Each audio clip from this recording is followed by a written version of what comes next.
He never expected company on the frostbitten trail, least of all a wounded mother cradling twin babes in the straw of his wagon. Dawn light split through ragged canvas as Ethan Cole's gloved hand brushed against soft breathing. Beneath layers of snow-dusted burlap lay a woman whose pale cheek was stained with blood and tears. Two infants, swaddled in threadbare blankets, clung to her with a fragile grip of life itself. Ethan's heart tightened. He buried his own kin to fever and regret. Now, faced with her silent plea, he felt the old ache stir. In that moment, the lonely lonesome of the frontier shifted. Duty and desperation tumbled together, binding him to fugitives he'd never meant to shelter. Before we jump back in, tell us where you're tuning in from. And if this story touches your heart, make sure you're subscribed, because tomorrow I've got something extra special saved just for you. Snow clung to Ethan Cole's boots as he trudged beside his lonely freight wagon, each step a hollow echo in the frozen dawn. He'd been driving goods out of Fort Bridger for weeks. Flour, blankets, gunpowder, all sensible cargo for a man who'd chosen solitude after losing wife and child to fever the winter before last. The plain stretched white and endless, broken only by the mule's heavy breath and the occasional cry of a prairie hawk. He halted at a stand of cottonwoods, the wind twisting his scarf into his collar. Routine dictated a rest, water for the mules, whiskey for himself. Ethan climbed onto the seat, unhitched the canvas flap, and peeked inside. Straw, crates, and a coil of rope greeted him, until he noticed a bundle wrapped in blood-spotted cloth. A woman's boot, mud-caked and torn, protruded from beneath a heap of burlap. His pulse spiked.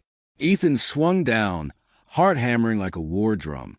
He lowered the flap fully. There she lay, face ghost-white, lips parted in a shuddering breath. At her side, twin babies huddled, one stirring to life with a soft whimper, the other nuzzling deeper into her torn skirt. Their blankets were dusty gray, threadbare at the edges.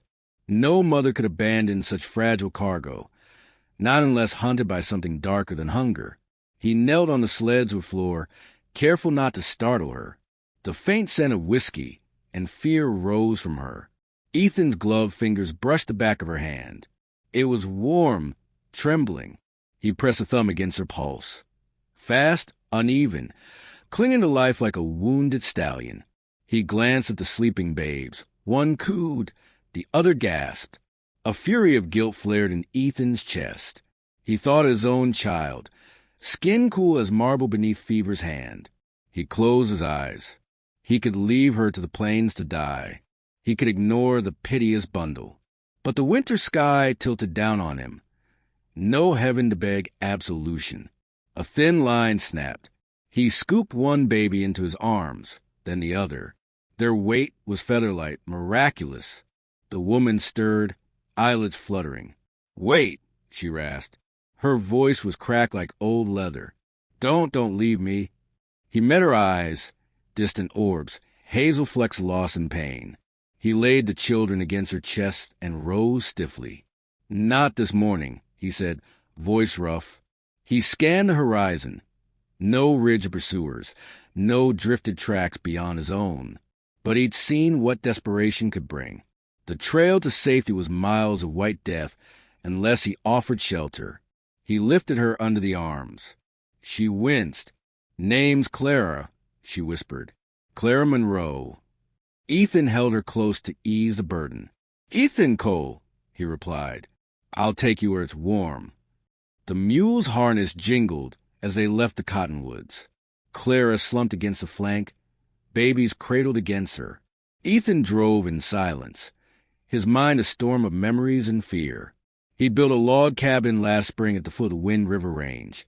2 rooms, split pine fireplace, a lumpy mattress he shared with his grief.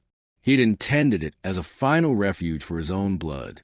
Now it would harbor strangers who carried danger in their flight. By mid-morning, the sun slanted low, glinting on ice-encrusted sagebrush. Clara's breathing had steadied.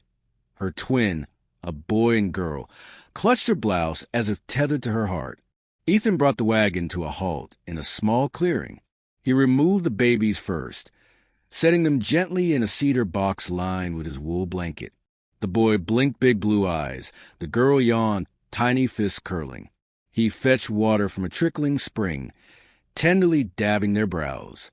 Clara watched, silent wonder in her gaze. He turned to her wounds, a slash across her ribs, bruises blooming like bruised fruit. He fetched his medical kit, a battered tin with bandages, whiskey for sterilizing, a needle and thread for closing jagged tears. Clara bit her lip as he cleaned the gash, each motion measured and calm. Her eyes flicked between the distant peaks and the tight knot in Ethan's jaw. "Why are you out here?" he asked quietly. She paused, gazed at her children. I had no choice." He threaded the needle. "Who pursues you?" Her jaw clenched. "Promise you won't let him have us." Her voice broke. Ethan secured the last stitch. "I'll keep you safe as my own." He collected the spent bandages and stitch cloth in a leather satchel. Clara sank to her knees, pressing palm to the scar that would soon be invisible under her dress. She exhaled raggedly. "Thank you," she said, voice small as a sparrow. He nodded, as if words were dangerous. The winter sun dipped behind clouds. A hush fell, an omen. In that hush, Ethan noticed hoof prints in the snow, fresh in single file, leading toward the wagon. His breath froze. Clara stiffened beside him, twin daughter pressing against her skirts. "He'll find us," she whispered. Ethan squared his shoulders. "Then he finds me." He shouldered his rifle, glancing at the prints. They were too large for a woman's boot, hard-soled, weighted by a man's hot blood. Clara rose. Her face was pale but resolute. "His name's Graham Rivers. He thinks I belong to him. My life, my children. He's rich, powerful." She shivered, though the cold was no worse than her terror. "He won't stop." Ethan studied the ridge. Pine silhouettes drifted ghost-like. His cabin lay 2 miles east, a hard ride but cover and fire awaited. He lifted the twins, settled them in their cedar coffin cradle. Clara climbed in beside them, wrapping her shawl around. He climbed up, reins in hand. The mules snorted clouded breaths. He nudged them forward. The track twisted through pines, the smell of resin and cold sap thick in the air. Ethan glanced back. Hoof marks followed him, unwavering as fate. He guided the mules along a false spur, hoping to shake the trail. Clara held the babies close, murmuring lullabies in a voice cracked like frozen earth. Ethan's own heart cracked at the sight, her song a mirror of the hush he'd once sung to his daughter before the fever claimed her. They rounded a bend by a rock outcrop. Frosted wind etched delicate crystals on the wagon's iron hinges. Ethan halted.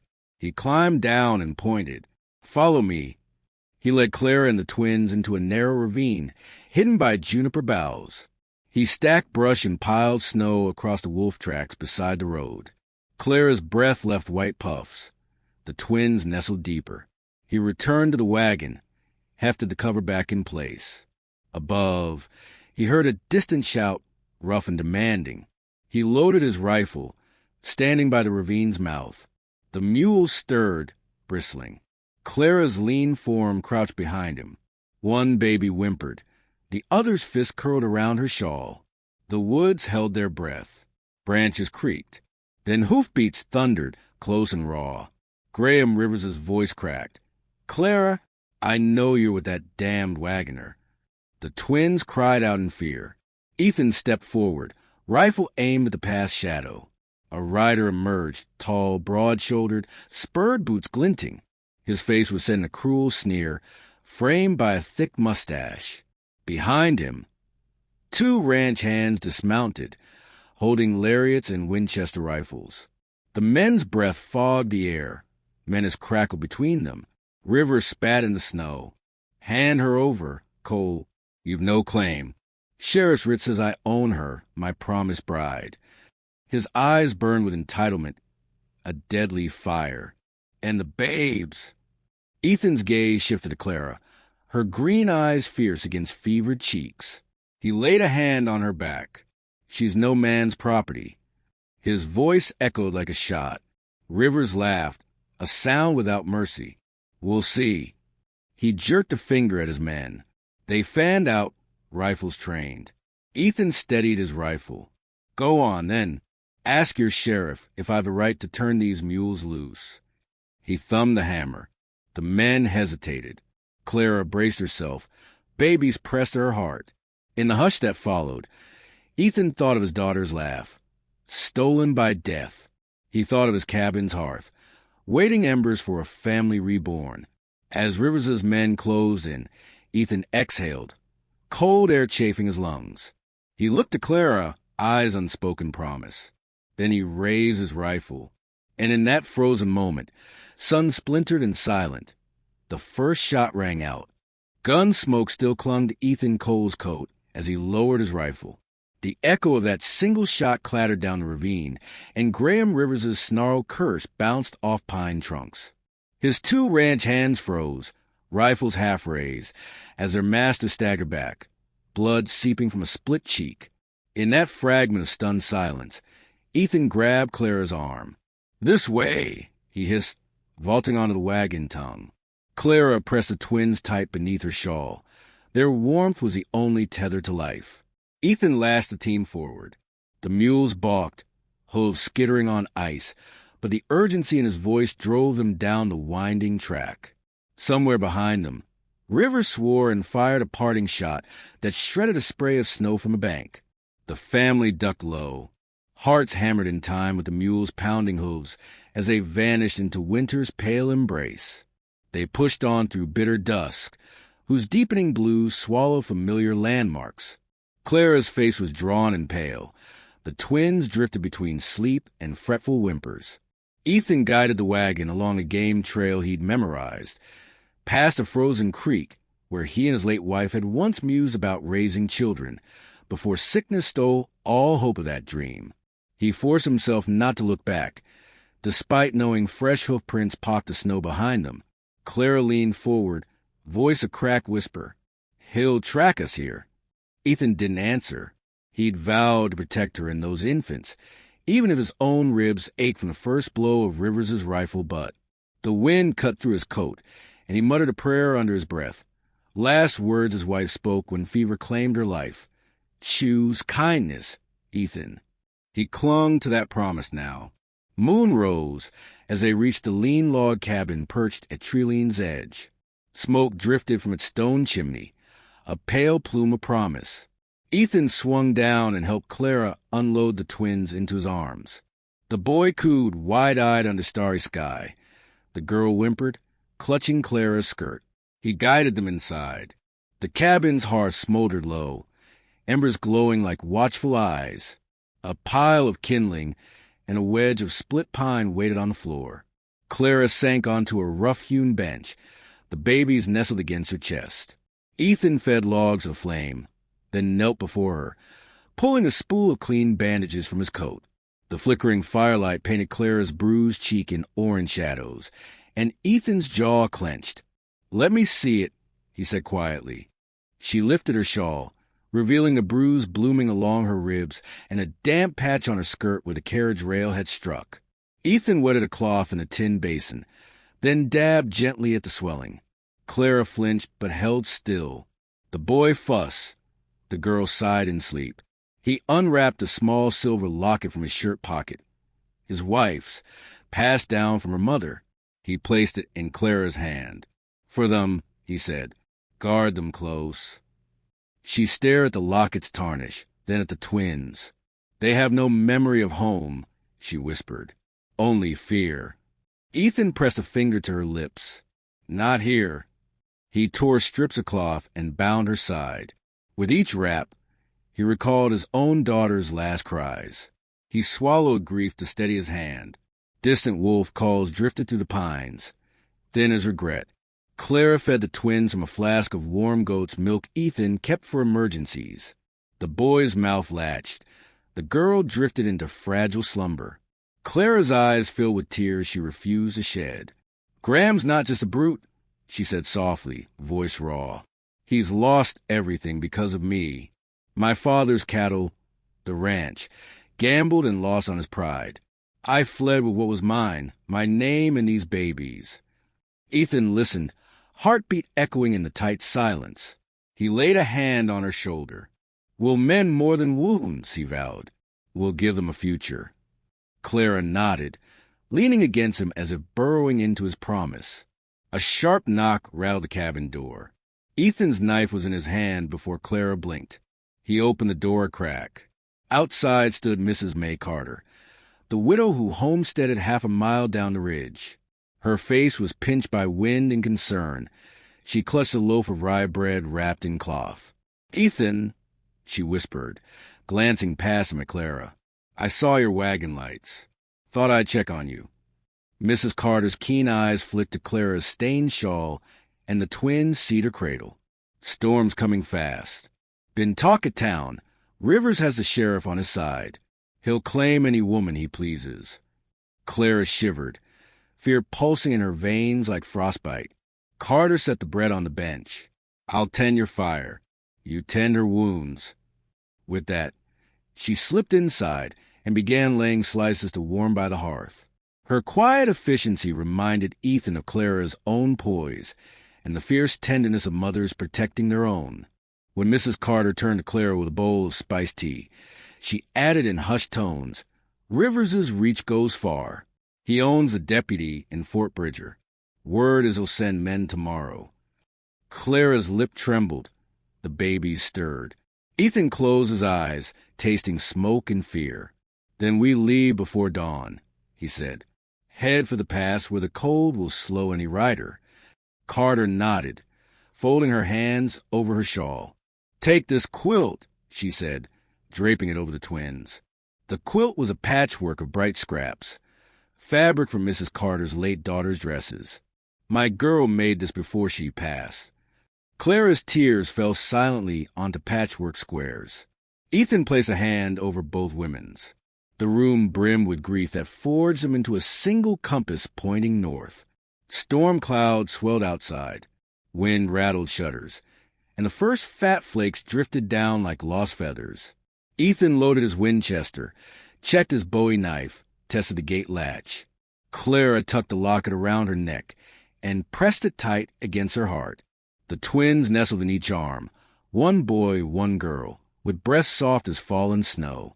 Mrs. Carter stepped back into the night, offering one last warning. "Be swift. Keep low. And God watch over you." The door shut with a muted thud. Ethan peered through the window. The world beyond was turning white. Footprints, fresh and unbroken by fading light, marched toward the cabin. 3 sets. Heavy boots meant to claim Clara as prize and leverage. His jaw set, breath clouding the glass. Clara's eyes met his. "They're here," she whispered. "We must go." He offered his arm. "To the loft," he said. Then north at first light. Above them, the fires crackle and the twin soft coos mingle with the wind's howl, a fragile promise in the gathering storm. Snowhammer storm drummed on the cabin roof as Ethan Cole and Clara Monroe huddled in the loft's low corner. The twins slept between them on Mrs. Carter's bright patchwork quilt, breath soft against their mother's shawl. Below, Graham Rivers's men, Harlan and Deke, rummaged through Ethan's meager supplies, turning overturned crates and kicking at the hearth embers. Their muted curses rattled the timbers. Ethan pressed a finger to his lips, nodding at Clara to remain still. He adjusted the locket, his wife's heirloom, around Clara's neck, its cold weight a promise of protection. Clara's cheek pressed against his arm, her eyes damp but resolute. The roar outside was hurricane and silence entwined, but inside the cabin timbers creaked as if the walls themselves braced for intrusion. "Find nothing, Harlan." Rivers's voice slithered up the narrow stairwell. Ethan's heart thundered. The storm's howls masked each footfall, but not his fear. Harlan spat. "Just flour and rusted kettles. No wagon tracks lead here." Rivers's next words were a threat, low and personal. "She's here. Clara Monroe ran off with father's deed and my heir's locket." He tapped his pocket, voice laced with scorn. "Left me to pay debts and guard cattle for her wiles." Clara's breath caught. Ethan closed his eyes against guilt. The locket had been a token Rivers gave her as betrothal pledge, a promise now twisted into his accusation. In that moment, he realized Rivers' pursuit was fueled not by pride alone, but by bitterness at betrayal. Clara had stolen the deed to the Rivers ranch from Graham's father to settle her own family's debts. A heavy thud shook the floor. Deke's voice. She's hiding above us. Their boots creaked up the stair. Ethan's blood froze. He gripped his Winchester, whispering the last lullaby he'd sung to his daughter, a soft tune memoried in bone. Clara pressed a blanket around the twins and risked a finger across her lips. Call it courage or desperate hope. At the staircase's top, Harlan's lantern cast long, quivering shadows. Ethan rose into view, rifle leveled. Clara stood behind him, twins nestled safe. The men froze, breath puffing lantern-lit halos. Come down, Rivers snarled, voice raw. Give her to me, Cole, or I'll gut you like a fish. Ethan's finger hovered over the trigger guard. In that instant, he remembered his wife's dying words. Courage born of kindness will guide you. He lowered his rifle slightly. You'll never have her. Rivers spat. Then we'll drag you down. He stepped forward, boot on the bottom step. Harlan and Deke flanked him. Clara inhaled sharply, twins stirring. Ethan steadied his voice. Leave now. You'll only find cold ashes and broken timbers. Rivers laughed, a hollow thunder that shook the rafters. We'll see whose courage is brittle. With that, he beckoned Harlan and Deke to follow. Their lanterns bobbed through wind-frozen dust as they retreated downstairs. The door banged. Snow and ice blasted in, rivers of white demons. Ethan exhaled, voice raw. We've hours before they return with pine boards and deputies' papers. We must move. Clara gathered the twins, trembling but alert. He secured the ladder and pulled it into the loft shadows. The snowstorm's roar drowned distant curses. Below, Ethan filled leather saddlebags with hardtack, jerky, and Mrs. Carter's herbal salve. Clara spooned twin portions of pemmican into a tin cup, balancing boy and girl on her lap. Their eyes, one bright blue, one smoky gray, watched her with trust unshaken by fear.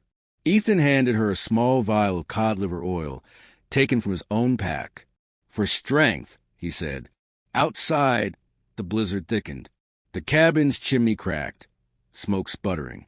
Ethan loaded his Winchester and strapped on his Bowie knife, its haft worn smooth from use. Clara donned her wool cloak, quilt wrapped around her shoulders. The twins peered up, fists gripping her shawl. He led them outside, leaning into the wind that scoured their cheeks raw. Footprints, 3 men, bold and unbroken, stamped the snow between cabin and forest. Ethan followed the ridge toward a narrow gulch he'd known as a trapper's haunt. A hidden hollow behind a fallen pine, warmed by thermal springs deep in rock. It lay 3 miles west, a lifeline if they could reach it. Clara's steps faltered. Frost coated her braid. Blood seeped through her bandages. Ethan slipped an arm around her waist. Lean on me. His grip was steady as iron. The twins fussed. The boy reached for the locket, tugging it free. He cooed, shining pendant bright amid white vastness. The girl grasped her mother's shawl, fingers tiny talons of fear and faith. Clara's eyes softened. He'll follow us into hell for that locket. Ethan glanced at the pendant swinging against the boy's chest. Let him burn for pride. We'll bury that weight when we're safe. He pocketed the locket and tucked it beneath his shirt. Promise made oath. The wind gusted, carrying a hound's bay from the north ridge. Clara's lips trembled. They're closer. Ethan nodded. Faster. He picked up Clara in his arms. Crosswise and awkward, the twins pressed to her chest. Each step was a battle. Snow drifts deeper than his boots, cold gnawing at bone. Clara murmured, half to the twins, half to herself. Mothering their broken hearts is all I know. Ethan's chest ached with the echo of guilt. He remembered his own daughter's final cry when fever stole her smile. He willed the twins' breath to steady beneath his coat's warmth. They rounded a bend into a stand of wind-twisted pines, ice-yellow lantern glow wavering on gnarled trunks. Ahead, through swirling snow, lay the trapper's hollow, a dark maw and rocky outcrop. Ethan set Clara and the twins on a patch of slate, brushing snow from the entrance. A plume of steam rose inside, promising reprieve. He guided them in. Within, the air was damp warmth. Mineral-laced steam hissed from a seep in the stone floor. Ethan laid Clara on a bed of spruce boughs. The twins nestled against her breast. He closed his eyes, listening to their shallow breaths. Outside, the storm rattled the gulch's mouth. A rider's silhouette flickered against white. Ethan peered to the arch of rock. A lone horseman, torch raised above head. Was it Rivers, or one of his men sent to flank them? Clara stirred, weak and pale. Ethan crouched beside her. They'll find us soon. He brushed her hair back. Rest now. I'll keep watch. She closed her eyes, exhausted but trusting. The twins nestled into sleep at last, their tiny forms rising and falling like sighs. Ethan unrolled Mrs. Carter's quilt and draped it over Clara. He set the locket on a flat stone beside her. The silver caught a stray torch gleam, cold and bright. He knelt, pressing a hand to the smooth front, an anchor to his promise. Across the gulch floor lay a coil of rope and a rusted trapper's rifle. He cleaned the barrel, loading a cartridge with slow care. A distant howl snapped him upright. The rider's torch bobbed closer, silhouette sharp against snow. Ethan's breath clouded the air. Clara's eyelids fluttered. The twins murmured in dreams. He stared at the gulch's narrow mouth, no wider than his shoulders, a single path for pursuers. His mind flickered to his wife's lullaby, to his daughter's small hand in his. He squared his shoulders. Come, he whispered to the storm. Let them have their reckoning. Lightning flickered beyond the rocks, illuminating hoof prints fresh against the gulch's rim. Ethan rose, rifle at the ready. Below, the steam hissed like a warning. The locket lay gleaming in the swirl of snow and shadow. And in that breath before combat, as the storm's veil swallowed all, Ethan Cole vowed his life to protect them, no matter the cost. Outside, hoofbeats thundered onto stone. Hoofbeats rattled stone even louder as a rider plunged into the steamy gulch, torch fire dancing on ice-crusted walls. Ethan Cole pressed himself against the rock's warm flank, rifle at the ready. Clara Monroe clutched the twins close, their quilt tangled around her knees. Outside, the rider, Graham Rivers' man Deke, steered a black stallion into the steam's yellow haze. Frost-laced pines bowed above him, dripping slush onto packed snow. A brittle branch snapped beneath his mount's hoof, and Clara's breath hitched. Ethan rose, signal for silence. The steams had swallowed Deke's approach as he dismounted and curved his head lantern toward the cave's mouth. Ethan stepped into view, rifle leveled. The steam fogged in the lantern's glow. Go back, he said, voice low as gravel. Deke froze, jaw twitching. Behind him, hoofbeats and a distant hound's bay rippled through the gulch. Deke's lantern beam swept the rock face. Cole, he growled, you can't hide her here. He spat snow-damp tobacco onto the stones. Ethan's finger grazed the trigger guard. She's no prize for your outlaws' games. Deke spat again, eyes narrowing. You'll cost us everything they pledged for her return. He backed away, remounted, and vanished up the gulch's throat. The steams had swallowed his hoofbeats, leaving only the twin soft coos and the distant howl of wolves. Ethan exhaled, voice tight. He scouted us, Rivers' men on every ridge. Clara gathered the twins, one reaching to stroke the locket hanging at her throat, the other nestled into the quilt that smelled of Mrs. Carter's daughter. We need a safer haven, she whispered. He nodded, eyes on the gulch's narrow mouth. The past settlement, Dry Fork, lies 2 miles east. A trapper named Amos Gilder winters there. He owes me a favor. Clara winced as she stood. The twins fussed at the movement. Ethan settled them on the quilt and helped Clara to her feet. He draped his coat over her shoulders, then lifted the boy in one arm and the girl in the other. Her face, pale with pain, flickered with trust. "Lead on," she said. They emerged into a blizzard that roared down from the Wind River peaks, each flake a shard of glass. Ethan angled his shoulders into the wind, boots crunching through drifts waist-deep. Clara leaned into him, murmuring the last lullaby he'd sung his own daughter, one that had wreathed her to sleep on fevered nights. The boy kicked, cooing with bright blue eyes, the locket swinging against his chest. The girl drifted into calm, fingers clutching her mother's shawl. Above them, wind-twisted pines loomed like sentinels. Fresh hoof prints glimmered at the gulch's entrance. Deke's return. Ethan turned, peering into the white veil. "They'll come this way," he said. "We can't hide and steam forever." He guided Clara down a churned wildlife trail, hidden by sagebrush and wind-swept snow. Frost fogged her shawl as she stumbled. Ethan caught her with one arm, the twins wrapped tight. He pressed a hand to her back. "Steady," he murmured. She drew a ragged breath and pressed her cheek to his chest. "I remember the first time he struck me," she said, voice trembling. "I tried to retrieve my family's deed from his desk. He broke my father's ribs and left me bleeding in the hall." Clara's hand clutched the locket. "He thinks that paper redeemed me from debt, but it bought me nothing but pain." Ethan ground his teeth. "Then we destroy both deed and locket at last."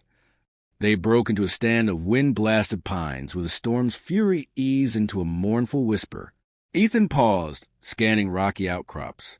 Upwind, a dim light glowed. The lamplit windows of Dry Fork's single-cabin cluster, half buried in snowdrifts. He guided Clara toward it, boots rattling on frost-slick stones. Each step brought the scent of cooking stew and wood smoke. The boy gurgled, tugging at the locket. The girl's small hand patted Clara's wrist. They reached a low stone wall, snow piled high. Ethan hoisted Clara over, shushing the twins. Branches overhead dripped frozen needles onto the quilt. A door creaked open. An old trapper, Amos Gilder, peered out, gray whiskers frosted with ice. His one good eye gleamed with recognition. "Ethan Cole," he rasped. "Heard you'd waltz a pregnant widow through the storm." His gaze flicked to Clara's bandaged side and the swaddled twins. Amos shut the door on the wind and ushered them inside. The hut's hearth roared to life. Lanterns swung in timber hooks, and a kettle began to whistle. Clara sagged against the doorframe. The twins nestled against her chest. Ethan sank beside her, relief as fierce as the storm's last howl. Amos bustled between wood pile and hearth, laying thick stew in a bowl and handing Clara a ladle. "You'll need strength to outrun that outlaw Rivers." His tone was gentler than his words. Clara sipped, eyes distant. "Why help us?" she asked, voice thin. Amos wiped his hands on a ragged sleeve. "Your father worked these hills. I promised him I'd look after his child." He glanced at the locket. "That piece belonged to your kin once." Clara closed her fist around it. "It binds me to him still." Amos's gaze hardened. "Then send it back to their graves, not to Rivers's fist." He reached for the quilt, smoothing the bright cloth. "Rest here. I'll keep watch." Outside, wind rattled the hut's timbers. Clara sank onto a bed of bearskin, twins drifting toward sleep. Ethan sat on a stool beside her, gaze on the flickering hearth. He pulled from his coat a folded parchment, the deed that Clara had used to free her family's ranch from Rivers's father's debts. He read the scrawled names, Monroe and Rivers, forever entwined in ink and blood. Clara looked up, tears gleaming. "Destroy it," she whispered. Ethan nodded, sliding the parchment under flames. The paper curled and blackened, sending a curl of acrid smoke into the rafters. Clara exhaled, pressing the locket against her heart. Amos's low whistle echoed in the rafters. "One less chain," he muttered. Night tightened its grip as rivers of snow drifted against window slats. Outside, distant hoofbeats and a hound's bay pierced the storm's hush, Rivers pressing closer. Ethan rose, loading his Winchester and running a hand across his Bowie knife's haft. He moved to the doorway, peering into the white void. Clara followed, twins swaddled in quilt and shawl. They watched as a lone figure silhouette crest a ridge. Deke, torch raised high, scanning for smoke or movement. Amos stepped out beside Ethan, rifle raised. He'll find us soon enough. Ethan pressed Clara's shoulder. When he comes, he finds all of us. Clara's lip trembled. What if we fail? The twins stirred, one cooing at the torch's glow, the other clutching Clara's shawl. Ethan took her hand, voice steady as winter pines. We survive, he said. Together. He turned his gaze to Dry Fork's distant lights, warmth and shelter flickering against frozen night. At dawn, he promised, we ride for the divide and out of Rivers' reach. Above, a groan of ice from the ridge sounded like a warning. Inside, lamps swung as wind gusted, and shadows danced across Clara's haunted face. In the hush before dawn, quilt and locket lay on the hearthstone, tokens of past chains and vows of freedom. Outside, hoof prints multiplied in drifting snow, fresh tracks leading straight to Amos's door. Inside, Ethan brushed snow from his shoulders, drew his knife, and held Clara close. The twins fell asleep in her arms. And beyond the lamplit walls, the pass's shadow throbbed with approaching danger, relentless, personal, and hungry for redemption. As the storm's echo faded, every breath felt like a promise and a threat. Hoofbeats thundered against drywood as Graham Rivers and two ranch hands burst through Amos Gilder's cabin door before dawn. Ethan Cole rose from beside Clara Monroe's cot. Twins nestled between them on Mrs. Carter's patchwork quilt.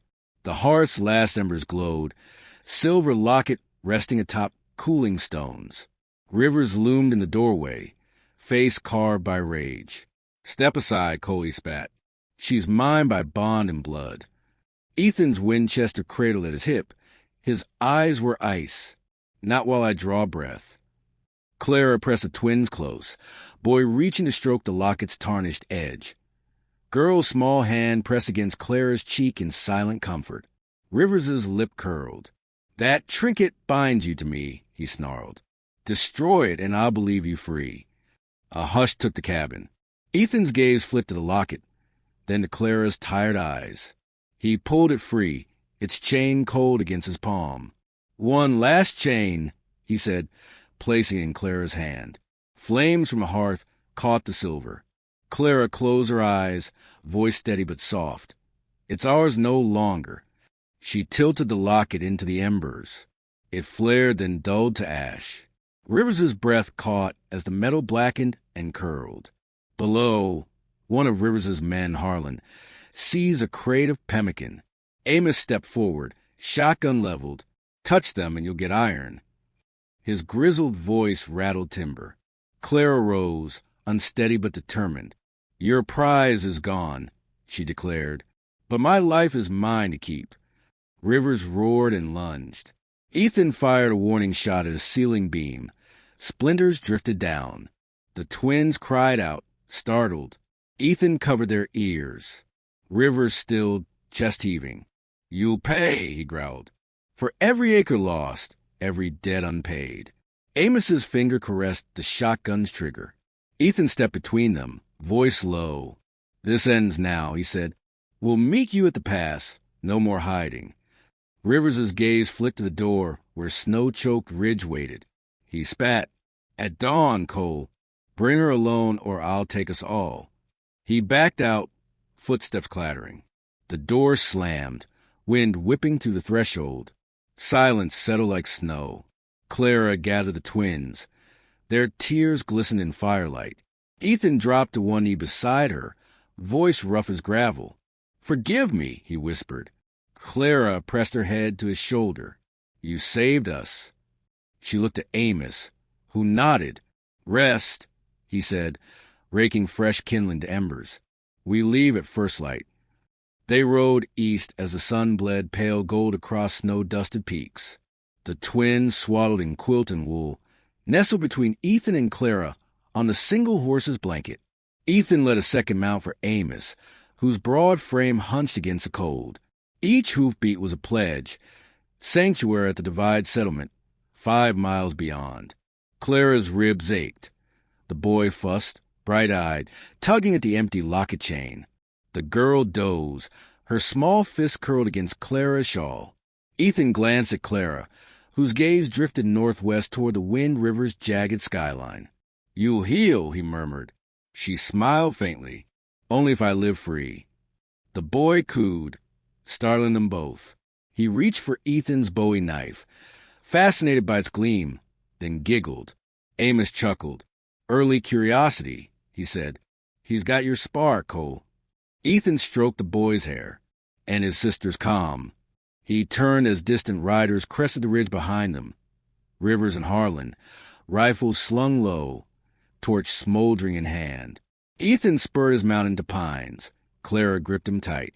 They ducked beneath boughs heavy with snow, branches snapping like warning bones. The girl stirred, pressing her head against Clara's shoulder, calming with soft whimpers. Ethan guided the group down a deer trail he'd scouted years past, hidden by bramble and choked by winter's weight. Mrs. Carter's quilt trapped snowflakes. The boy hummed a tune Ethan once sang to his own daughter. His heart cracked. The melody remembered grief and hope entwined. By midday, they reached the Divide settlement, a cluster of log cabins and a mercantile whose lanterns glowed like beacons. A picket line of split rails marked the common yard, where children's sled tracks circled like restless spirits. Ethan slowed their horses. Clara gathered the twins. The boy waved at a dog that trotted forward, tail wagging. She smiled, rain of relief in her eyes. Deputy Buckley stepped from the mercantile's shadow, badge glinting. His shoulders were broad beneath a frosted duster. "Cole," he said, voice heavy with obligation. "Rivers rode through here an hour past." He glanced at Clara, chin rising. "He claims you've stolen his birthright." Clara's gaze met his, defiance flickering. "I took nothing but our future." Buckley studied her, thumb flicking on his six-shooter. "Then you'll need town's protection." Ethan nodded. "We'll stay till Rivers moves on." Buckley's eyes softened. "I can't promise he'll abide peace, but the law stands with those wronged of debt." Amos whistled low. "That's more promise than we've heard in weeks." The twins giggled, chasing a stray pup through muck and melting snow. Clara's laughter was fragile as sunrise. They lodged in Widow Pike's barn, hayloft for the twins, cabin room for Clara and Ethan. Widow Pike bustled with stew and hot cider, her kindly wrinkles deep as wells of gossip. "Rivers's influence runs deep," she said, ladling bowls. "But the town's with you." She paused, lowering her voice. "He lost his father to anger, ruined kin and land. He blames you for his blood." Clara's hand closed around a spoon. "Then he'll learn forgiveness." Night fell soft as ash. Ethan sat by Clara in the corner, twins on their laps, quilts spread across their knees. Firelight danced in Clara's eyes as she hummed a lullaby for the boy and girl. Ethan reached into his coat pocket, drawing a carved wooden horse. His daughter's toy, polished smooth. He pressed it into the boy's tiny fist. The infant's eyes widened. He pounded the toy's flank, delighted. The girl reached for the horse, cooing, calming the twins in a rare, quiet moment. Clara watched, tears bright. "You give them more than shelter." Ethan's thumb stroked the quilt's patchwork. "Your strength gave me purpose." His voice faltered as he added, "I'm free of ghosts." Clara pressed his hand between her own. "We go forward," she said, voice firm. "No more chains." A knock sounded at the door. Buckley entered, rifle slung. "They're coming," he said. "Rivers and Harlan. A kid of theirs, and 2 deputies under his sway. They'll ride at dawn." Ethan rose. "Then we'll meet them at the common yard, face to face." Buckley nodded. "I'll stand with you." Dawn broke crystalline, each breath a frigid plume. Rivers's party crested the ridge, 6 strong, horses frosted with breath. Ethan led Clara and the twins into the yard, guns holstered but hands ready. Widow Pike and Deputy Buckley joined them. Townsfolk peered from windows. Rivers dismounted, spurs clanging. Clara squared her shoulders. The boy clambered to her knee, horse toy gripped in both fists. The girl toddled between Ethan's knees, small and silent. Rivers's gaze flicked to the broken locket clasp glinting around Clara's neck. "You destroyed my claim," he spat. "But not our debt." He stepped forward. "I want what's mine." Clara met him, voice unwavering.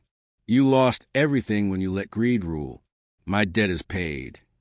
Amos emerged from the mercantile's shadow. "And mine," he said, placing a deed to his trapline at Rivers's feet. "No more claims." Rivers's jaw tightened. Buckley raised his badge. "By law, Madame Monroe is free," he declared. "Any further attempt, and you ride for contempt." The hush that followed was sharp as a blade. Rivers's shoulders sagged. Fury flickered through his eyes. He glanced at Harlan, then at the twin children nestled against Clara's shawl. His face cracked. A memory of his father's stern pride flickered. In a final, haunted whisper, he said, "For what's left of honor, I yield." He backed away, mounting in silence. At last, frost cracked and thawed under morning sun. Rivers led his men off the ridge, hoofbeats echoing freedom's drum. As they vanished, Clara exhaled, tears sliding free. Ethan gathered her and the twins in his arms. The boy pressed a wooden horse to Ethan's chest. The girl laid her head on Clara's shoulder. Small peace laid in hearts aching. Ethan stepped into the yard. Locket ashes swept from his palm. He scattered them to wind. May all chains die with these embers. Clara laid a hand on his cheek. "We're bound by choice, not debt." He smiled through tears, voice thick. "Family." Under the divide's dawn, they found unbroken tracks ahead, toward a homesteader community growing beyond winter's reach. Amos clapped Ethan's shoulder. "Your cabin awaits." Widow Pike offered stew and warm bread. Buckley tipped his hat. "Safe passage, friends." Clara gathered the twins. Quilt wrapped tight. She locked eyes with Ethan. "Shall we go home?" Ethan mounted, twins cradled before him. Clara at his side. He nudged the lead horse forward, heart light as the morning air.